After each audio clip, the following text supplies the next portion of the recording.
দেখানোর রাস্তা সকলেই চলাফেরা করতে পারে, তো এই রাস্তায় চলাফেরা কইরাও লাভ নাই, কারণ রাস্তাটা অলরেডি অন্য কেউ নামে হয়ে গেছে। এর লাগি বিকল্প কিছু করো, নিজের নামে রাস্তা করতে হইলে বিকল্প কোনো কিছু ছাড়া কোনো উপায় নাই।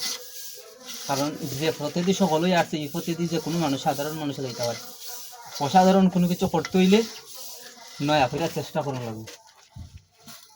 অতএব শুরু করো, ছোট হোক আর বড় হোক, একটা জিনিস শুরু করো, ওইটারে গসাইয়া দেখবা এটার দ্বার কাছে কত ধরনের বিজনেস, কত ধরনের কত কিছু পাইবা। প্রথমে জাস্ট একটা জিনিস শুরু করো, আর চেষ্টা করবা এই যে স্বাধীন একটা পেশা বাচ্চা নিতে হয়। স্বাধীন একটা পেশা বাচ্চা নিলে মনে করলেও তোমার স্বাধীনতা থাকবো, মনে যে সময় ওই সময় যাইতে পারবা যে সাকানো। এরকম একটা কোনো কিছু হইলে স্থায়ী যে একটা ইনকাম, এটা জরুরি, বিশেষ করে যারা নয়া কোনো কিছু করতে শুরু করো। ইনশাল্লাহ একদিন যাবে কাটিলে।